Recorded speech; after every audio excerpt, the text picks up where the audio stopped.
It's always great to be at Adamsville. Of course, I grew up in this town and obeyed the gospel in this congregation. My sweet wife, Joan, is a product of the Adamsville Church of Christ. I'm thankful, will forever be. And she said to tell everybody hello. My mom is here with me today. Hope you'll be able to talk to her before we leave today. She was sitting right here in the middle, the first sermon I preached, January the 1st, 1978. And I was thankful she was there then. I'm thankful she's here today.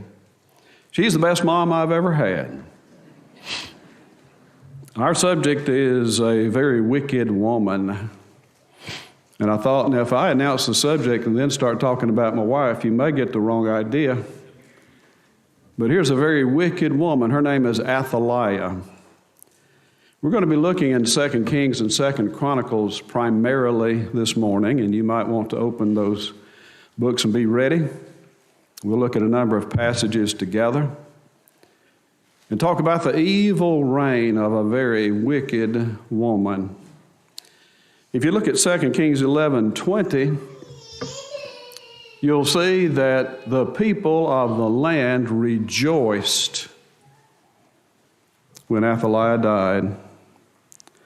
And 2 Chronicles 23:21 says they rejoiced after they had slain Athaliah.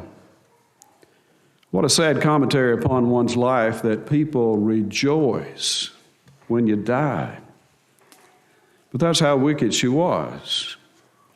Athaliah was one who sought power, and she was willing to do anything. I don't imagine there was anything that she would not do from what she did. She was willing to do anything to obtain that power. If you look at 2 Kings 11:1, when her son Ahaziah, who was king of Judah, died, she arose and destroyed all the seed royal. She murdered her grandchildren because of her lust for power, because she desired to have that power. Look at 2 Chronicles 24:7. And this tells us of sons that she had, obviously by another, rather than her husband Jehoram. She had sons that broke up the house of God and took the treasured things, the things that were dedicated to the Lord, and used them to serve and to worship Balaam. Balaam is the plural word for the god Baal. That's the kind of family that she had. There's no wonder then that the land rejoiced after they had slain Athaliah. Well, let's think about who she was. She was the daughter of the evil king Ahab, who was king of Israel. She was the daughter of Jezebel, who was Ahab's wife and queen. You can hardly imagine two worse parents than were Ahab and Jezebel. She was the wife of Jehoram, who was the 5th king of Judah. Ahab, her father, was the 6th king of Israel, the northern kingdom. And her husband Jehoram was the 5th king of Judah's southern kingdom. And she was the mother of Ahaziah, as I mentioned, who was the 6th king. He followed Jehoram after he died. Now look with me at 2 Kings 8:18. It's important that we note this passage, 2 Kings 8:18. And notice what it says about Jehoram, who was the husband of Athaliah. It says that he walked in the way of the kings of Israel. That was not a good way. It began with Jeroboam, the son of Nebat, who made the golden calves at the northern end and the southern end of the kingdom. He walked in the way of the kings of Israel, as did the house of Ahab, because he was closely connected with the house of Ahab. And notice the last part, for the daughter of Ahab, was his wife, and he did evil in the sight of the Lord. As we think about the evil reign of this wicked woman, let's begin by looking at influence. How that evil influence encourages wickedness. As I mentioned, she was the daughter of two of the most wicked people you can imagine. Look at 1 Kings 16, 30 through 33. 1 Kings 16, 30 through 33. And notice that her daddy, Ahab, the son of Omri, did evil in the sight of the Lord, and notice this, above all that were before him. Now that is a statement that really ought to get our attention. He did evil above all that were before him. It is hard to imagine he could do that, but he did. Notice it says, and if it had been a light thing for him to walk in the sins of Jeroboam, he took to wife Jezebel. Jezebel, the daughter of Ethbaal. Now notice in Jezebel's name is the word Baal, after her god. She's the daughter of Ethbaal. Notice that name, Baal, in his name, who was the king of the Zidonians. And Ahab, Athaliah's daddy, served Baal. He built an altar for Baal. He built a house for Baal in Samaria. He made a grove. In the grove, they would worship the Asherah, the female god or goddess. And notice the last part. He did more to provoke the Lord God of Israel to anger than all the kings of Israel that were before him. Again, what a statement. This is Athaliah's daddy. Let's think about Jezebel, her mother. Jezebel was one who slew the prophets of the Lord, 1 Kings 18. And she told Elijah, you'll be dead before tomorrow, 1 Kings 19:2. So she slew the prophets, sought to kill Elijah. 1 Kings 21 tells us about how she secured the vineyard of Naboth for her husband Ahab. Ahab saw the vineyard of Naboth and he wanted it, and he tried to buy it, or he tried to swap land for it, and Naboth said, I'll not sell my inheritance given by the Lord. So Ahab went home and he went to bed and he turned his face to the wall and he wouldn't eat. He was pouting. His wife Jezebel asked about what was the problem. He told her. She said, as I paraphrase, I'll take care of that for you. And she did. She had letters that she forged Ahab's name on and sent out and said, we're going to have a feast and have Naboth as the guest of the feast, and then we're going to have two witnesses come in and bear false witness against him that he blasphemed, and we'll have him put to death. And that's exactly what they did. And she got the vineyard for Ahab. So when we think about Athaliah, there's her mama and her daddy. What kind of people they were. So she learned at home how to conduct herself in sinister, evil ways. She learned how to use murder to achieve her goals. She learned at home to transgress God's law and to worship Baal instead of God. It could have been different. Imagine the difference that there would have been if she had had godly parents who respected God and who believed what His Word taught and followed it and taught her to do the same. That's not what she learned at home. What are our children learning at home? Are they learning to be faithful children of God or to worship and to serve other things? Let's notice how she influenced her husband. Now, the influence of her parents, sad indeed. But now by marriage, she becomes the queen of Judah. She married Jehoram, and Jehoram was the son of Jehoshaphat.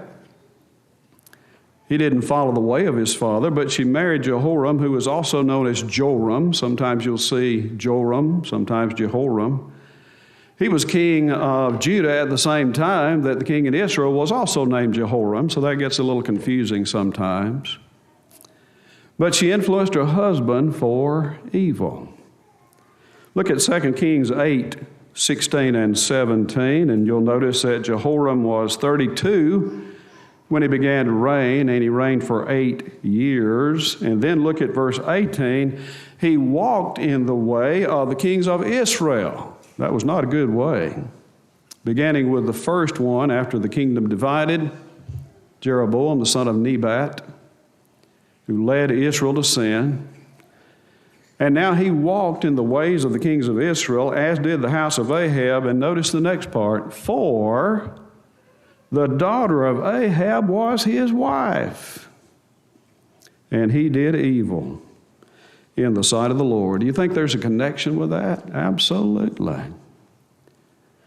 Now, I could spend the rest of this morning telling you how much I appreciate what you did in helping Joan to become the person that she is, and how blessed I have been because she agreed to become my wife.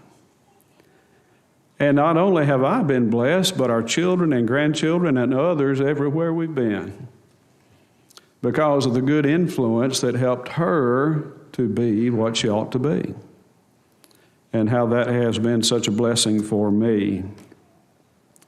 Let's think about Jehoram. If you look at 2 Chronicles 21:12 beginning, 2 Chronicles 21:12 beginning, here's a man who was the king of Judah, as I mentioned.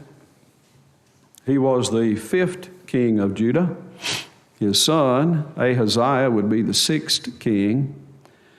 But Jehoram died a horrible death. The Lord smote him with a terrible disease.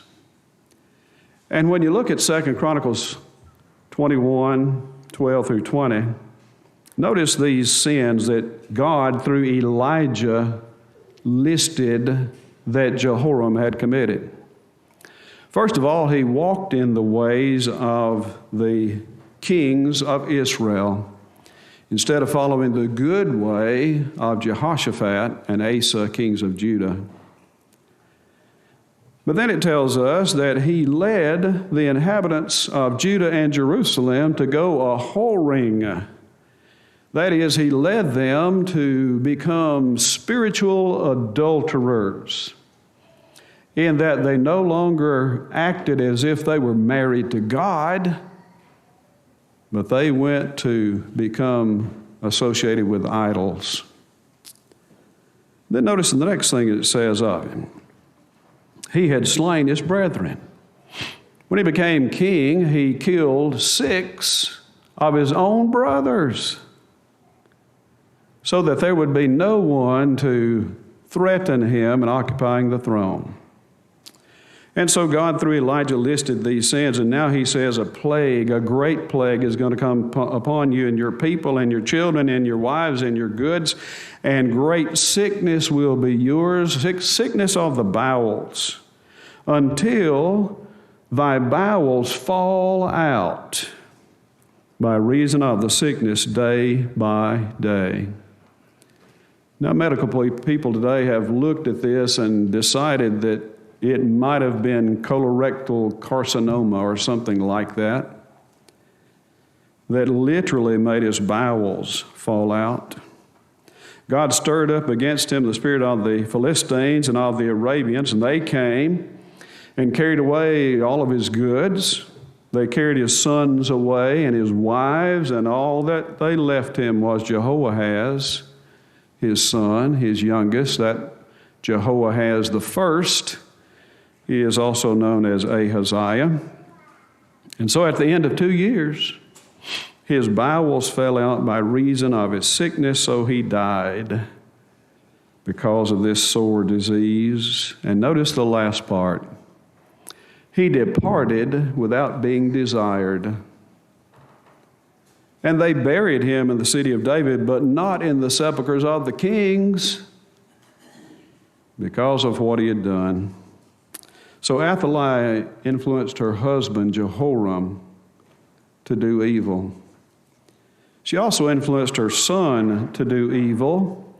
When King Jehoram died, their son, Ahaziah, became the king.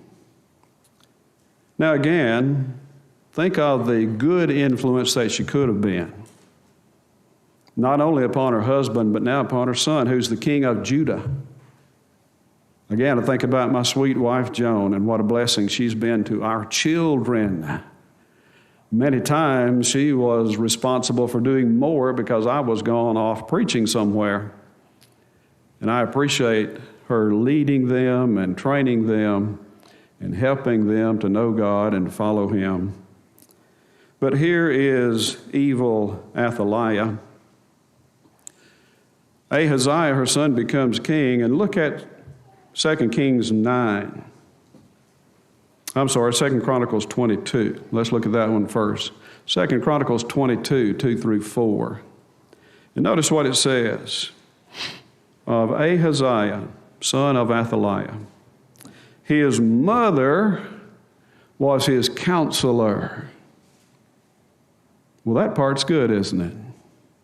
I appreciate my good mother as she taught me to respect God and to believe His Word and to try to do what was right. I didn't always do right, but she always wanted me to do right.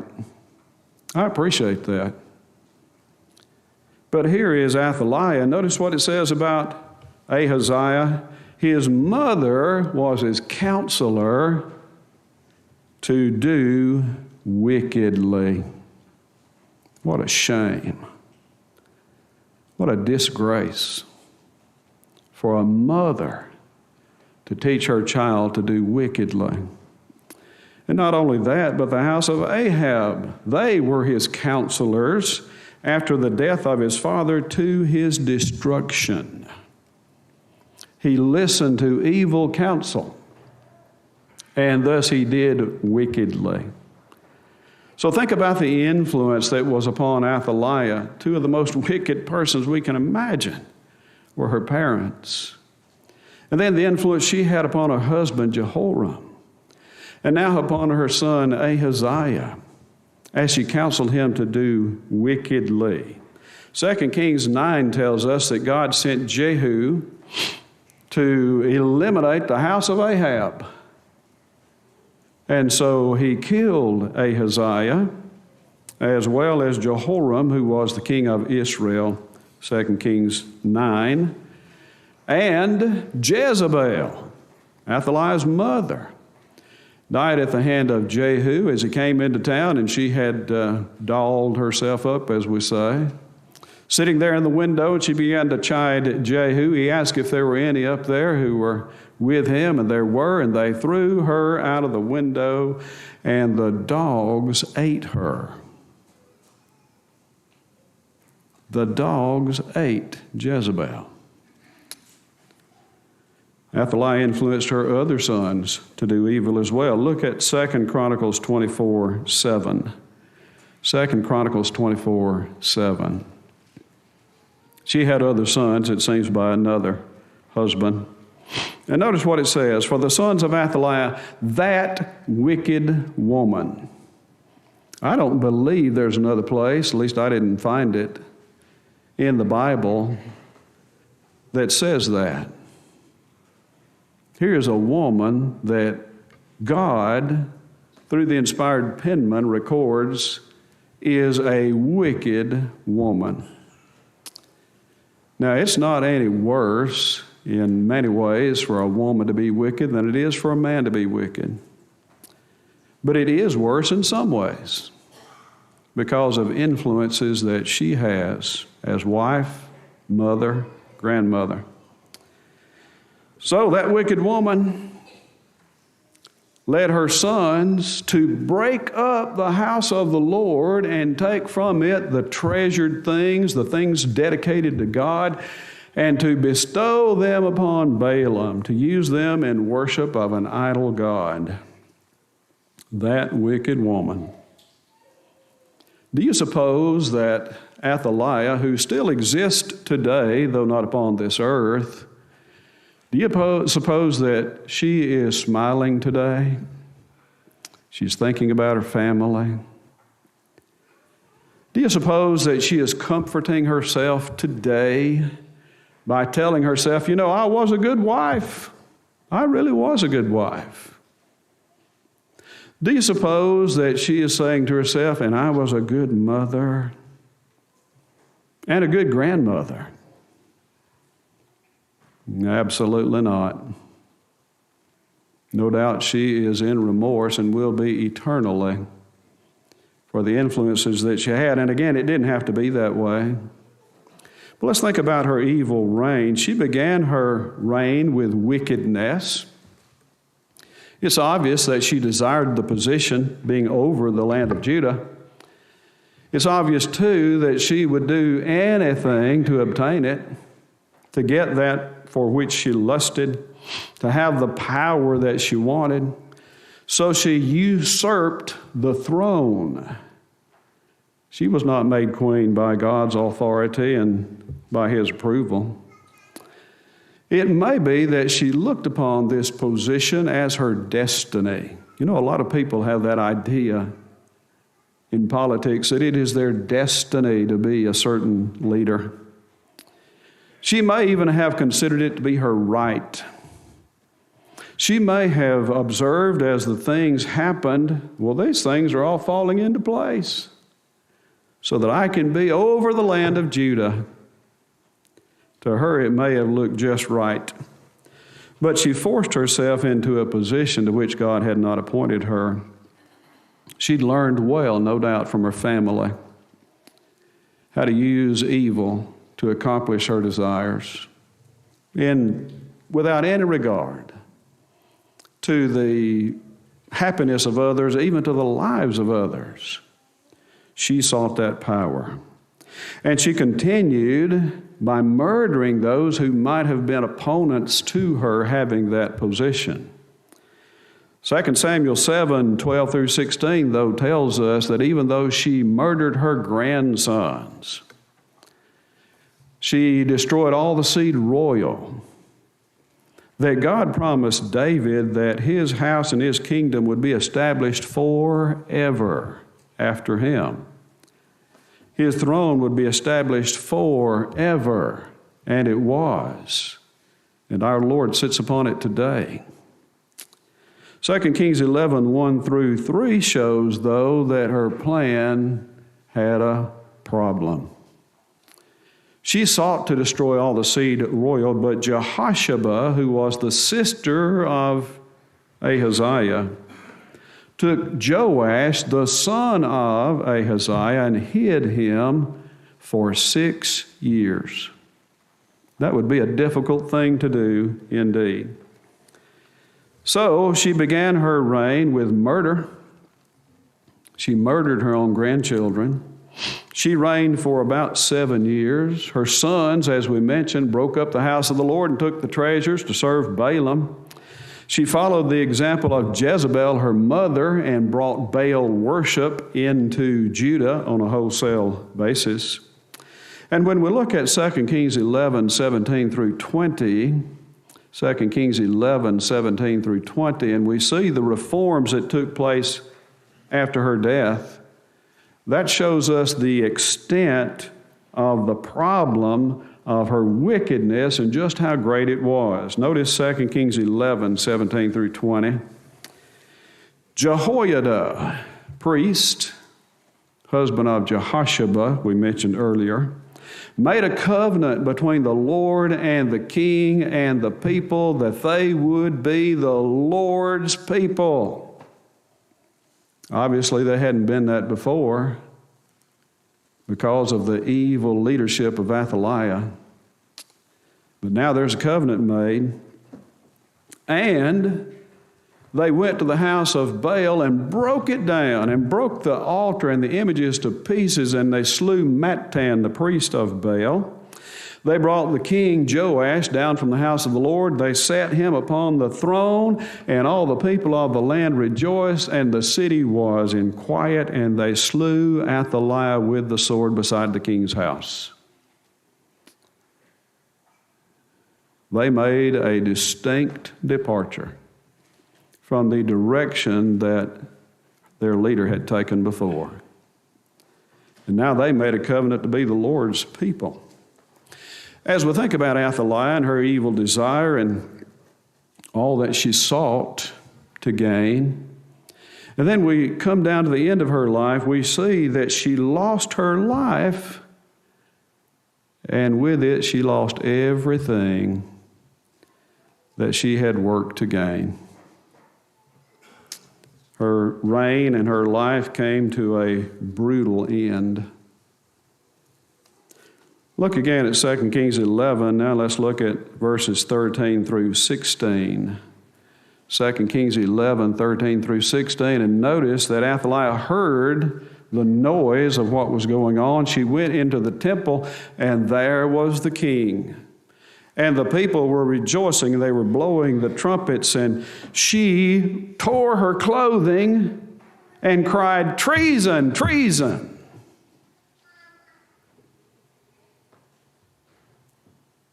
It just couldn't be, not in her mind, that they would act in such a way and take her from her position for which she had done so many wicked things to obtain it.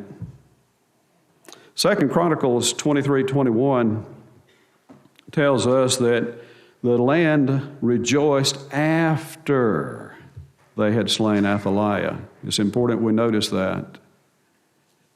They rejoiced after. She wanted to take back what she had usurped, but it was not to be.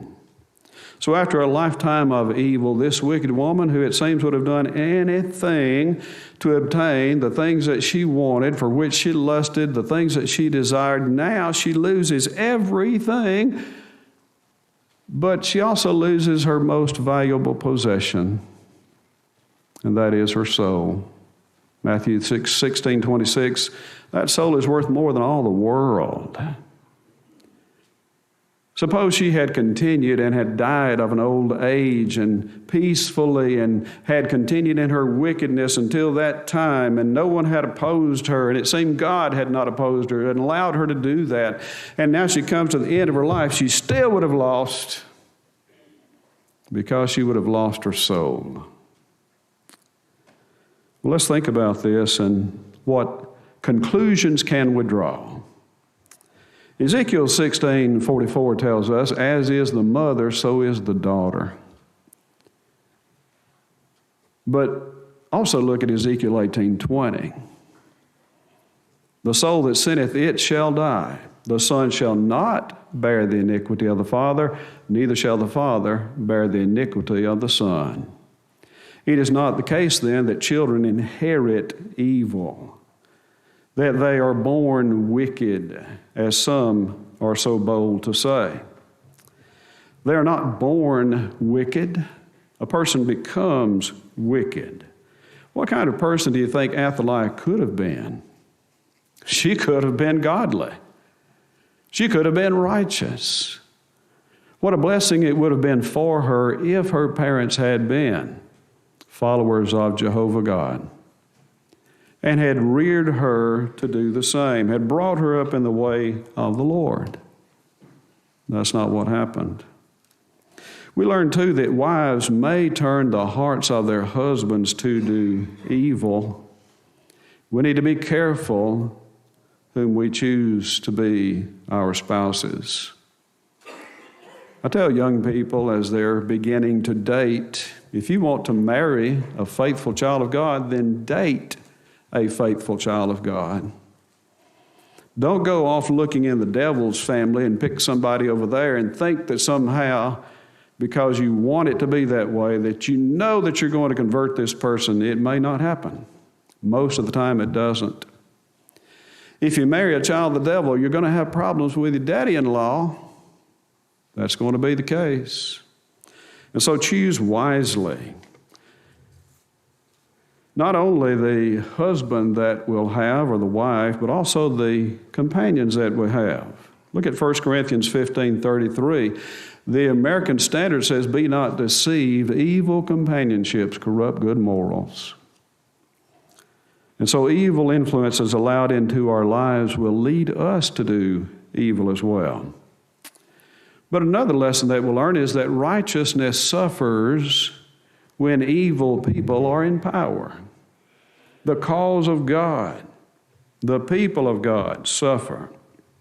In the land of Judah, the cause of God was almost snuffed out by wicked Athaliah. The temple was looted, the priesthood was forced underground, and it seemed as if evil had won the day. But only by the efforts of Jehosheba and her husband Jehoiada and the providence of God was the seed line preserved in that little fellow Joash, who would become king later. But another thing that we need to learn is that Athaliah's wicked heart stoked her selfish ambition, which led to her ultimate demise. So we should learn from this that we want to keep wickedness far away from us, not allow it into our lives, not allow it into our hearts. Run from it. Do not make those entangling alliances with it or with those who practice it. Always refuse wickedness. But as we look at this evil woman, that wicked woman, as God calls her, and the way that she lived and the way that she died, we come to this conclusion finally, and that is it did not have to be that way. She could have chosen righteousness in spite of who her parents were. She could have followed God regardless of what others did. She could have been an influence for good, leading her husband and her children to do right as well. She could not say, well, I couldn't do any better because of who my parents were, or any other such situation. She couldn't blame somebody else. It had to be her choice to choose righteousness or wickedness, and sadly, she chose wickedness. And so with us today, we have a choice to make. We can choose to live righteous lives if we want. All situations, circumstances, and past influences, regardless of all of that, we can choose to live righteously if we want. We can choose to shun, to refrain from, to go far away from wickedness and those who would influence us to be wicked if we choose. Aren't you thankful that that is the case? That God has given us that ability, that by our choices, we can choose to have a good and godly life. We can be the spouse we ought to be, the parent, grandparent we ought to be. We can be the influence for good in our community and society and in our nation that we ought to be. And we can make that choice. And friends, you can make that choice today. No doubt many, if not most here today, have already chosen the right way and the good way. Your presence indicates that. Your joining in worship today shows that you love the Lord, you want to serve Him. But it may be there are those who haven't made that choice. And sometimes people will say to me, now preacher, I know that you told me that I need to make a choice, but I'm not going to make one today. To which I respond, you've already made it, and you made the wrong one. Choose today to serve God, not to be a practitioner of wickedness, but an opponent of it, one who shines the light into that dark and wicked world and helps others as you help yourself, that you might be a blessing and be blessed eternally because you made the right choice. You exerted the correct influence. You can do that today. Believe in Jesus as the Christ, repent of all past sins, confess your faith in Him, and be baptized. That's what the New Testament teaches. That's the gospel plan of salvation. And when you're baptized into Christ, His precious blood will wash away your sins. You'll begin a new life as a new creature with a new relationship with God and His people. And you can have a good influence to help others to come and be with the Lord as well. We hope you'll make that choice if you straightway come back while together we stand and sing.